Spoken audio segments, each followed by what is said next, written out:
Muito boa noite, pessoal. Sejam todos bem-vindos e bem-vindas a mais um Spirited. Caso você não me conheça, eu sou Jordana K e hoje nós vamos ter uma palestra, o bate-papo, melhor dizendo, de um amigo muito querido. Mas antes de mais nada, eu gostaria de lhe pedir uma coisa muito, muito importante. Deixa seu like, deixa seu joinha aí, por favor. Comente o que você está achando. Além disso, mande perguntas no chat.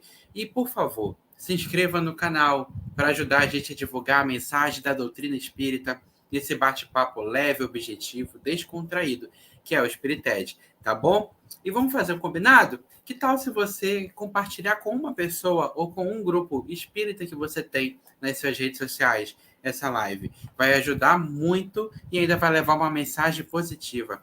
Muito bem, sem mais delongas, hoje nós vamos receber um amigo muito querido, um amigo de longa data, trabalhador de muitos anos no movimento espírita, palestrante espírita, e ele também é da UEC. É o Rodrigo Brasileiro, que hoje vai falar sobre o pedágio da Samaritana. Boa noite, meu amigo, seja bem-vindo. Boa noite a todos, boa noite a todas. Então é isso, você já sabe como funciona, espero que você se sinta em casa, 20 minutinhos, e aí eu volto para a gente conversar mais um pouco sobre o tema. Fica à vontade, ótima palestra. Tá joia. Eu agradeço aí o convite que a Federação me fez para poder participar desse formato, né, de Spirited. Vamos falar hoje sobre o pedágio da Samaritana, e não poderia deixar de ser outra história. Aqui nós encontramos Jesus com aquela mulher samaritana, que tem um diálogo belíssimo. Então, nós vamos contar uma história para vocês e tentar extrair o máximo do que o Cristo deixou para nós como lição de vida. Saindo de Jerusalém no dia anterior, demandando a Galiléia, Jesus abandonaria a estrada real, cujo traçado levava de Jericó a Bataneia, seguindo o tranquilo curso do Rio Jordão, para ganhar as montanhas de Efraim, penetrando os limites da Samaria, que sempre eram evitados pelos nascidos em Judá. A garganta ressequida, o corpo cansado e coberto de pó, pedem água cristalina e refrescante. Ao chegarem às cercanias da cidade, o rabi assentou-se junto ao tradicional poço de Jacó. Os terrenos que pertenceram a esse venerano ancião e foram legados ao seu filho José, onde ficara sepultado. Os discípulos subiram à cidade, Sicar, que era logo ali próximo, para aquisição de víveres e frutas, enquanto Jesus aquietou-se em profundo cismar, perdido na paisagem colorida. Cântaro ao ombro, mergulhada em íntimas inquietações, uma mulher desce ao poço sob o sol requeimante e a pino. Era meio-dia. Surpreende-se com o estranho olhar que lhe dirige o forasteiro judeu, que ali aparece a guardá-la. Atira, porém, o vaso sobre a água e recolhe o precioso líquido na bilha que repousa sobre o paiol. Sente-se intranquila, como se algo tivesse para suceder-lhe. Emoções desconhecidas tumultuam-lhe o espírito. Ela estava diante do governador do planeta. Eu acredito que qualquer um de nós, espíritos encarnados e desencarnados desse orbe, que tivesse a oportunidade de estar diante do Mestre, mesmo sem, naquele presente momento em que ela estava ali, soubesse quem realmente ele era, sentiria no fundo, né, nas entranhas ainda de ser encarnado, alguma inquietação, algum tumulto, que era isso que ele causava, e que causa até hoje. Né? Ele veio trazer a espada e não a paz do mundo. E aí, quando ela faz todo aquele movimento, né, de encher o seu vasilhame de água e retornar ao lar, ela ouve: dá-me de beber. Ela volta-se surpresa, dominada por estranhos e profundos ressentimentos. Ela estava com raiva de si mesma, da vida, e encontrou ali naquele forasteiro judeu uma oportunidade de extravasar a sua raiva de si mesma, da sua comunidade, da vida que ela vivia. Porque, meus amigos e amigas, não era normal, e não é normal até hoje, uma pessoa sair de casa para colher água num poço ao meio-dia. E ela estava sozinha. E o poço, naquela época, como em várias cidades da Judéia também, como da Samaria, os poços eram como se fossem pontos de encontro. As pessoas se reuniam ali logo cedo ou no entardecer, que era a hora mais fresca, mas não ao sol do meio-dia, não ao sol alpino, requeimante, como nos conta Amélia Rodrigues. Ela era uma pária. Ela era uma pária porque ela era mulher, ela era uma pária porque era uma samaritana, e ela era uma pária porque ela era tida como, pela sua comunidade, como uma pecadora. E nós já sabemos por quê, quem já conhece a história. Então ela volta surpresa, né, dominada por estranhos e profundos ressentimentos, com raiva. Como ousa aquele estrangeiro dirigir-lhe a palavra, atentando contra os costumes vigentes? Fica se interrogando mentalmente naquele turbilhão que ela estava vivendo naquele momento. Que homem é este que se atreve a dirigir a palavra a uma mulher, sabendo que ninguém ousava fazê-lo na rua? Mesmo que fosse a esposa, a filha, a irmã, não se falava com a mulher em público.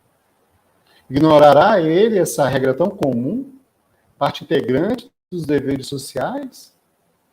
E de forma astuta, porque ela era muito inteligente, retruca com proposital ironia na voz, com que extravasa a própria amargura. Como sendo tu, judeu, me pedes de beber a mim, que sou mulher samaritana? Como? Jesus conhece as dimensões que separam os dois povos, judeus e samaritanos. Os judeus não se misturavam com os samaritanos, porque os samaritanos se misturavam com os gentios, com os estrangeiros. E isso era totalmente contrário à crença, à tradição dos judeus, que se consideravam uma raça pura, escolhida por Deus. Não seria essa a única vez que Jesus provocaria escândalo, né? Afrontando os costumes odientos e convencionais. Não é a primeira vez. Né? Curou ao sábado, não lavava a mão para comer. Né? Várias situações em que ele deixava a sua mensagem. Aqui, no mundo, precisamos nos portar com mais mundo. Né? E ele fazia isso tudo deixando alguns costumes de lado, porque ele tinha uma mensagem a dar. Era uma mensagem de conciliação e consoladora. E aí, para isso, ele deixara propositalmente a estrada do Jordão, que é uma estrada fresca, né? A estrada real, é uma estrada que a maioria das pessoas que se dirigiam a Galileia tomavam aquela estrada, para pegar uma estrada totalmente ruidosa, né? Difícil, para se encontrar com essa mulher. Porque ele sabia do que ele precisava falar para ela e para nós. Aquela mulher, ele a escolhera para ser a condutora do seu aviso a Siquém, né? A Sicar, que é a sua cidade. E aí responde, então, sem aspereza, né? Sem revide, por conhecê-la talvez intimamente. Sua voz é cantante e compadecida. Se tu conhecesses o dom de Deus e quem é o que te diz, dá-me de beber, tu lhe pedirias e ele te daria água viva. E vibrações incomparáveis invadiram o coração daquela mulher. Ela nunca sentiu aquele arrebatamento. Ela guardava ânsias, né, de paz e não sabia onde encontrá-la. Uma dúvida, porém, a inquietava. E com espanto na voz, né? Senhor, tu tens com que tirar? Ficou avaliando Jesus ali. O que esse judeu estrangeiro, né? Está longe da Judéia? O que ele tem para tirar essa água? O poço é fundo, Senhor. Onde, pois, tem a água viva? És tu maior que nosso pai Jacó, que nos deu o poço, dele bebendo ele próprio, seus filhos e seu gado? Como a gente, diante do que é transcendente, a gente ainda pensa como um ser vivente no mundo. Jesus estava falando da água viva, da vida eterna, e ela estava preocupada daquela água ali material, que deu de beber ao próprio Jacó, seus filhos, seu gado. Os olhos de Jesus acenderam com um fascínio desconhecido, nos narra Amélia Rodrigues. A revelação não tarda. A mensagem se espalhará no ar, embalando o mundo quando ele anunciar. E ele fala: qualquer que beber desta água tornará a ter sede, apontando para o poço. Mas aquele que beber da água que eu lhe der nunca terá sede, porque a água que eu lhe oferecer se fará nele uma fonte d'água que saltará para a vida eterna. Olha a promessa. Olha a promessa. E o que você falaria se Jesus te oferecesse dessa água? Foi o que ela fez. Dá-me dessa água, disse apressada, né?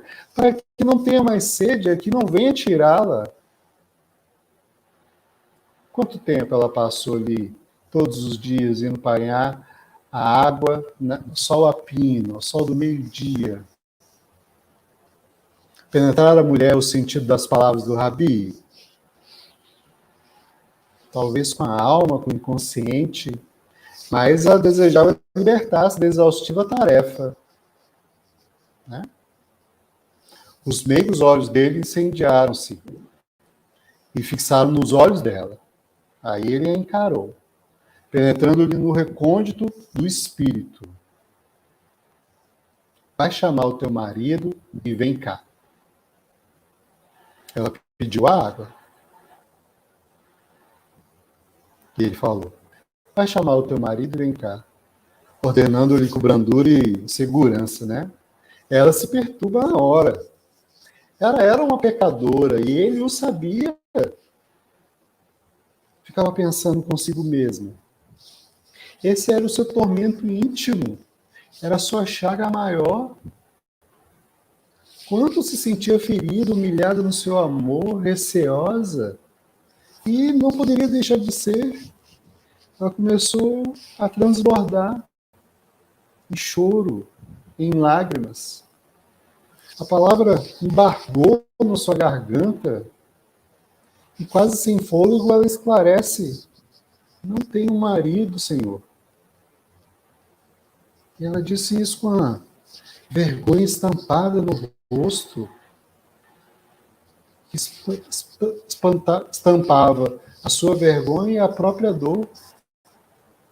E Jesus, com a sua doçura, com o seu amor incondicional, lhe disse: não tenho marido, disseste bem, pois que 5 maridos tiveste, e o que agora tens não é teu marido. Isto disseste com verdade. Surpreendida, a samaritana não mais oculta a alegria, a felicidade. Ser é arrebatador, né? Tirou ela do momento de mais vergonha da sua vida para um momento de alegria, de arrebatamento. E ela grita: Senhor, vejo que é profeta. E a mente dela estava em desalinho, porque eram muitas emoções. Era a oportunidade de dar um 180 graus na sua vida, naquele momento. Era um minuto glorioso, que também Emmanuel viveu, que tantos personagens do Evangelho viveram.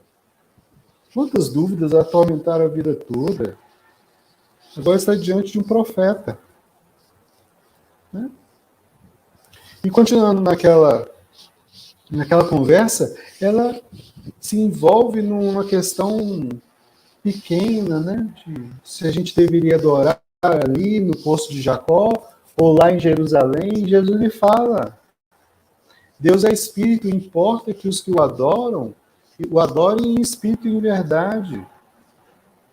Será que aquela humilde aguadeira terá compreendido a grandeza universal do ensino? Será que nós compreendemos a grandeza universal deste ensino? Que as leis divinas estão escritas na nossa consciência, e a primeira lei que o Livro dos Espíritos nos apresenta é a lei de adoração? Precisamos mergulhar. O desconhecido olha em derredor e continua com a música harmoniosa nas palavras: Deus é espírito, e importa que os que o adorem em espírito e verdade. E aí ela, transfigurada pela revelação, deseja se informar com segurança, porque ela já estava desconfiada que aquele profeta era algo mais. Eu sei que o Messias, que se chama o Cristo, vem. Quando ele vier, nos anunciará tudo. E aí a sinfonia espiritual imponente rompe do coração do mestre, né? Diante de toda aquela natureza colorida, né, que nos narra Amélia Rodrigues, em silêncio e expectação, ele conclui: eu sou, eu que falo contigo. Por isso digo que a salvação vem dos judeus. E aí, nesse momento que ele fala, ele escorre um suor, porque estava quente. Já não há mais segredo. E aí se despedaçaram-se as comportas do mistério, e a verdade espalha alegria e consolo. Não há mais silêncios. A mulher está conquistada. O reino amplia fronteiras entre os desgarrados. E aí, pela afeição que ela se ligou a Jesus, né? E por ter trazido depois caravanas e caravanas da sua cidade, da sua comunidade, para verem e ouvirem Jesus, e também terem a oportunidade de ter um minuto glorioso, de poderem beber a água viva que o mestre oferecia, ela se transformou, e ela alentou vários, né, com a sua coragem, de mesmo se sentindo pecadora, servir a Jesus, mesmo sentindo a mais pálida dos seres da sua comunidade, daquela região ali, ela serviu ao mestre, né? E por proclamar todas as imperfeições, denominaram a samaritana como a iluminadora. Ela ficou conhecida. E aí que a tradição conservou, a tradição espiritual, e que a Amélia Rodrigues nos traz no seu livro As Primícias do Reino. Então, vejamos a possibilidade desse encontro, né?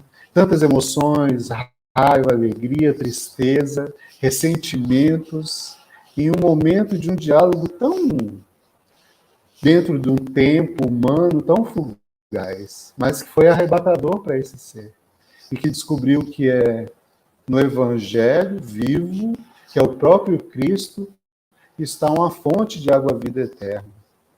E aí, talvez, o questionamento que nós nos façamos agora é: qual foi o pedágio da samaritana?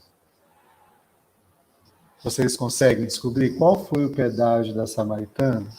Qual foi o pedágio que ela teve que pagar para beber a água viva? A gente, talvez quando a gente lê a primeira vez esse diálogo, a gente fica meio perdido, porque ela também está perdida, né, ao conversar com Jesus. Então, eu que faço o questionamento para vocês agora no chat aí. O que vocês acham? Qual foi o pedágio que a samaritana pagou para poder receber a água viva? Já temos aqui a Ângela, né? Falando que o amor, né? O amor, apagou o amor.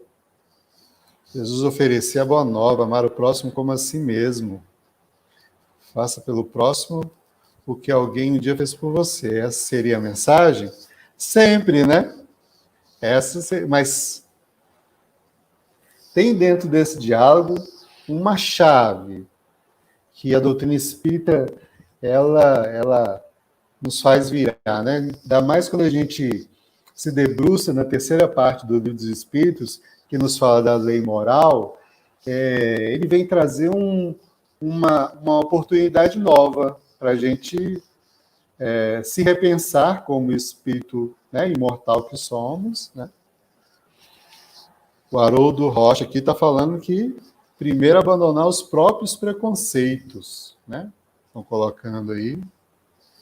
Mas, gente, não tenho a resposta certa, tá? Por favor. Porque cada um se debruça no Evangelho e encontra as chaves que vão abrir as comportas, né, da sua entrega para o Cristo. Então, a humildade, né, ela falou, a Ângela falou que também a humildade. Né? Então, por que nós fugimos de beber a água viva? Boa pergunta. A samaritana teve uma postura muito decidida no momento que Cristo oferece a sua água da vida. Por que você acha que ela teve essa força? Então vamos responder a primeira. Por que nós fugimos de beber água viva? Porque nós ainda alimentamos a maior chaga da humanidade, né? Como fala o Livro dos Espíritos, que é o egoísmo. Né? A gente alimenta ainda o nosso ego, né? Para que ele fique no trono, para que ele comande a nossa vida de forma adoecida. Então, o que a gente puder fazer para fugir de beber essa água viva, a gente faz. Ó, já estou respondendo as perguntas aqui, tá? Eu percebi, eu achei incrível. Pode continuar. Eu já entrei aqui no tempo das perguntas e do diálogo aqui, tá bom? Isso aí. Tá então, certíssimo. A gente foge de beber essa água porque a gente foge de se encarar, né? De se conhecer, de auto se descobrir. Então, a gente foge por muitos motivos, mas o fundamental é essa necessidade infantil que a gente ainda tem, infantil não, imatura que a gente tem, de manter o ego adoecido ainda, né? Por isso que os espíritos respondem que o egoísmo é a maior chaga da humanidade, porque a gente quer manter esse ego adoecido, porque a gente tem algum ganho, ou a gente é vítima, né? Ou a gente se sente o mais poderoso. Então, a gente tem vários ganhos e que não é realidade. No caso da samaritana, ela se sentia a criatura mais infeliz do planeta, né? E quanto que, numa conversa com o mestre, né, numa conversa com o evangelho vivo, ela mudou. Ela deixou de ser pecadora? Não deixou de ser pecadora, mas ela mudou a atitude dela. Né? Ela continuou sendo a pecadora, mas ela mudou. E assim as coisas vão ficando para trás, né? E as coisas vão ficando para trás. Algumas sombras a gente vai tendo coragem de olhar.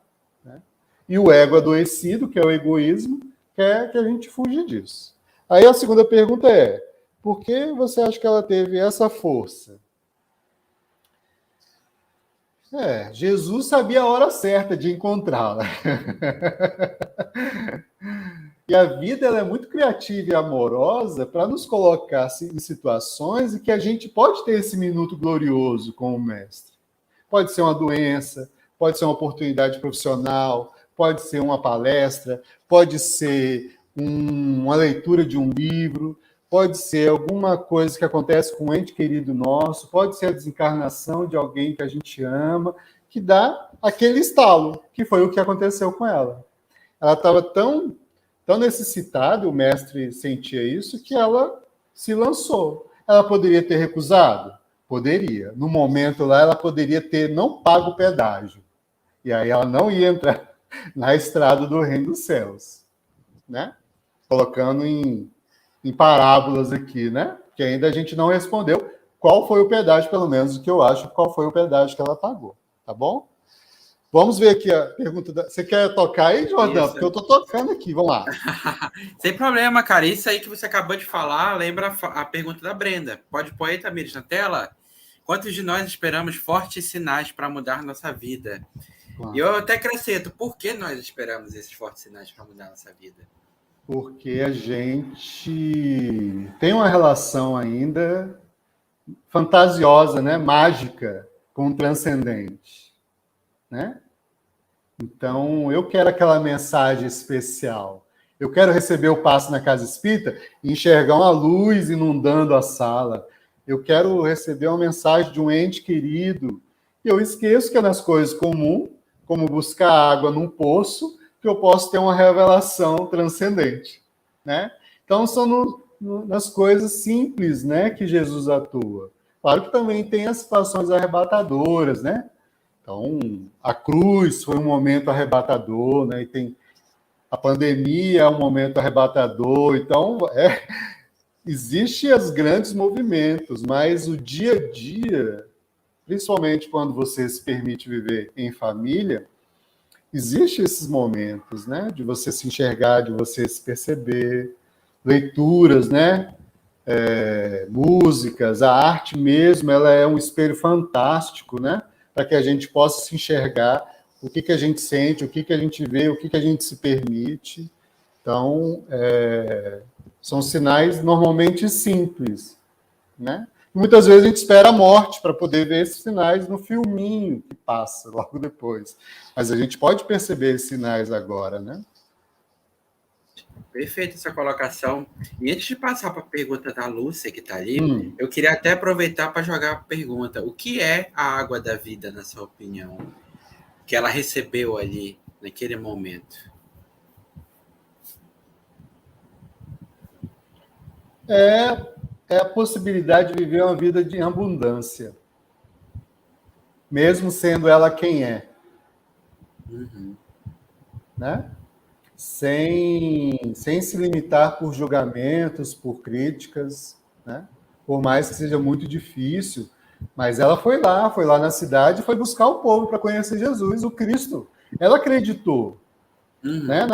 Ela acreditou. Então, não precisou nenhum letreiro mágico, né? Com línguas de fogo, com escritas, né? Mágicas. Não, ela acreditou naquele belo diálogo ali. E ela se entregou.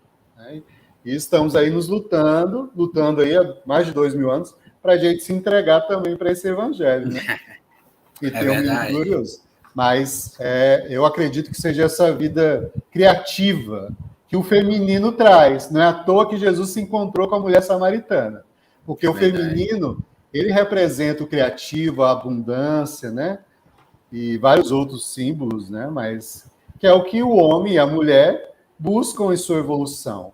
É o feminino, a vida criativa, abundante, amorosa, né? E que seja cheia de realizações no bem. Né? Perfeito. E aí, dentro dessa pergunta, nós temos a Lúcia, nossa querida amiga. Será que às vezes achamos que estamos bebendo a água da vida, mas na verdade estamos caminhando na direção oposta? Ixi, Lúcia. Uma provocação, né?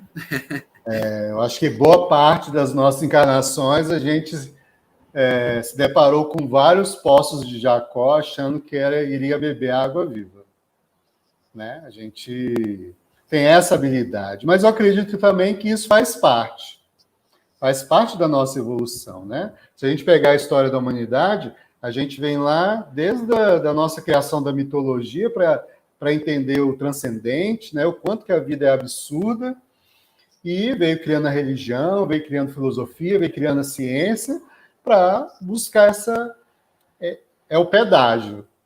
Se eu falasse aqui a palavra, eu ia entregar o pedágio. Mas para encontrar esse pedágio, né? Para ter essa vida abundante. Então, não sei se seria a direção oposta.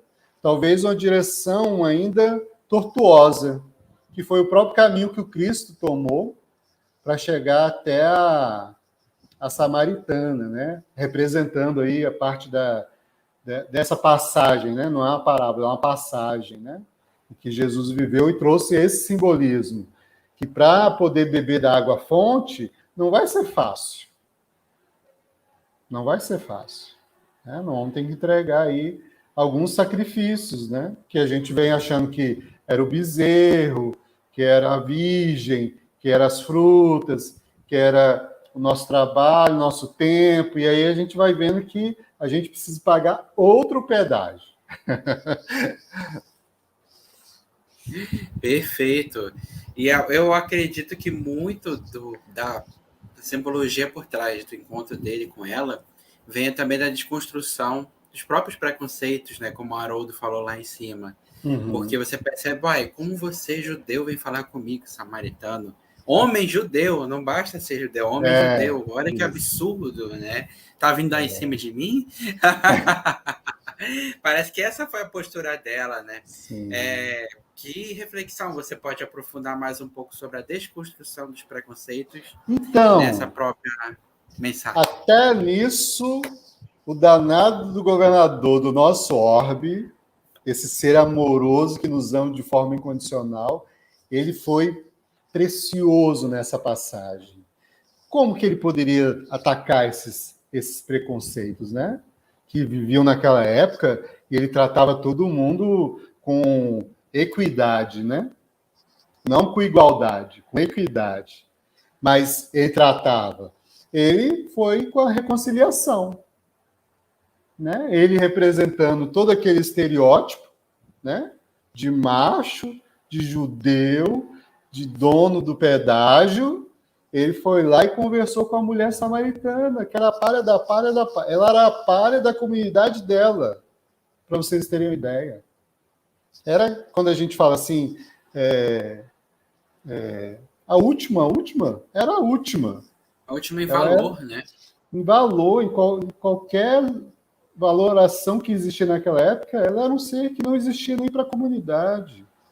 Né? E às vezes nem para ela mesma, né? Porque ela mesma se intitulou, na leitura da Amélia Rodrigues, ela se intitulou pecadora, né? Não merecedora daquilo ali.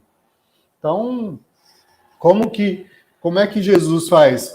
Vai o quê? O que ele vai fazer? Vai separar? Não, ele vai reconciliar, ele sempre reconciliou. Muitas vezes a gente não entendeu, né? A postura dele, né? E aí houve a crucificação e tudo mais. Mas sempre foi nessa questão reconciliadora. Mas usando o paradoxo. Porque eu não vim trazer a paz, eu vim trazer a espada. Que você odeie sua mãe, seus irmãos, sua família e me segue. Ele veio tratar as coisas com paradoxo. E ele ganhou a mulher samaritana com o paradoxo. Não importa se você vai adorar aqui nesse poço ou em Jerusalém, que tem aquele templo belíssimo. Em qualquer lugar que você adorar nesse universo, basta que você adore em espírito e verdade. Isso confronta os interesses humanos, né? E acho Tudo, que esse é o né? grande trunfo de Jesus. E a Yane, ela fez um comentário muito interessante. Alô, produção? Jesus não precisou fazer nenhum milagre para ela acreditar. E, pelo jeito, ela era uma pessoa de credibilidade, porque o povo acreditou nela e foi ouvi-lo. Olha só que interessante, né? Apesar de ser a última da última, ainda acreditaram nela para ir ver Jesus. Sim, porque ela pagou o pedágio. Pum! Não tinha para onde correr quando a gente paga o pedágio. E a Ângela fez mais uma aposta aí sobre qual é o pedágio. Podemos considerar como pedágio a boa vontade e o esforço em seguir adiante, seguindo o caminho do amor. Eu acho que talvez ela esteja perto, hein, amigo? Ângela, se esse for o pedágio para você, ótimo. Não tem resposta certa, tá, gente? Eu fiz isso mais para a gente instigar aqui, para dar uma mexida aqui, mas o pedágio está naquele momento da passagem em que quando Jesus fala todas aquelas coisas sobre a água viva, ela rapidamente pede a água viva. E aí, uma conversa sem nem pé nem cabeça, né? Se a gente não contextualizar, se a gente não aprofundar, se a gente não mergulhar no espírito da letra, né? Se a gente Quando a gente não mergulha, a gente acha que é uma conversa sem pé na cabeça. Está falando de uma coisa, depois vem aqui, fala dos tempos, e aí Jesus fala com ela. Muito bem, busque o seu marido e vem cá. Esse é o pedágio que ela pagou. O que eu ia fazer, Rodrigo, brasileiro, espírita? O que eu ia falar? Não, senhor, não tenho marido, não conheço ninguém, né? Eu não iria pagar o pedágio.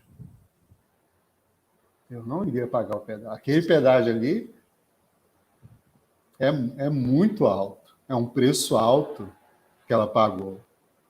E aí, mesmo com toda a vergonha do mundo, porque a vergonha é uma das nossas, né, obstáculos para poder viver uma vida abundante, mesmo com vergonha, ela falou, não tenho marido. E aí ela pagou o pedágio. Vocês podem ver que ali a conversa muda de figura. Ela pagou o pedágio, que foi a verdade. Ela disse a verdade ao mestre. Ela entregou o seu pecado, né? Vamos dizer assim, porque ela se sentia uma pecadora. Então, aquilo ali para ela, viver com aquele homem ali, que já era o 6º homem que ela vivia. Porque Jesus mesmo disse, você já teve 5 maridos, e esse que você vive hoje não é o seu marido. Disseste bem. E ela entregou para Jesus a sua verdade. Né? E aí ela teve... Aí as coisas deslancharam dali, né? Aí que ela foi conversando com o mestre, e aí viu que era um profeta, só que era um profeta um pouco mais gourmetizado, né? Não era um profeta qualquer. E aí foi avançando até que ele entregou ali de bandeja para ela ali, ó, a água viva. E ela fez a transformação que ela fez na própria vida. Tanto transformação que ela passou de pecadora na cidade dela, que já teve 5 maridos e agora está vivendo com um que não é o seu marido, aquela pecadora, todos os adjetivos que a gente já conhece, né? Ela saiu da situação de pecadora para a iluminadora. Porque ela entregou a verdade. E não é fácil entregar a verdade. E não é entregar a verdade para a sociedade, entregar a verdade no púlpito da casa espírita, na reunião de assistência social ou no atendimento espiritual, né? No diálogo fraterno, não. É entregar a verdade para o Cristo. Mas para isso a gente precisa se conhecer, fazer esse movimento de autodescobrimento, né? Que é o que nos faz com que a gente cresça um pouquinho nessa vida e consiga resistir às tentações. Foi o que ela fez. É um movimento de mergulho, né? É um movimento de mergulho. E aí isso é uma coisa... Às vezes a gente pode pensar assim, mas a verdade, ela falou a verdade. Aquilo ali era o martírio da vida dela. É por aquilo ali que ela estava buscando água ao meio-dia. Era por aquilo ali que ela era pária da pária da pária. E aquilo ali deixava ela totalmente transtornada. E ela entregou para ele a sua verdade. Verdade. Então, é um movimento muito poderoso, né? Não é à toa que a gente alivia o coração quando confessa com alguém, quando vai falar com um psicólogo ou com um amigo, né? Que a gente fala das nossas dores, fala das nossas mágoas, das nossas alegrias também. Então, isso faz com que a gente entre em contato com a verdade. E a verdade liberta. E libertou a samaritana. Aquela verdade lá. Tem outras verdades que ela precisa ainda entregar, tá? Porque aquela ali era uma encarnação, né? Mas ela entregou e o bem que fez a ela. E aí, a reflexão que fica para todos nós é: qual a verdade que eu preciso hoje entregar ao Cristo? Hoje, agora. Cara, Senhor, Eu sou assim, assim, assado. Cada um sabe de si, né? Mas esse é o pedágio que a samaritana pagou para poder beber da fonte de água viva eterna, né?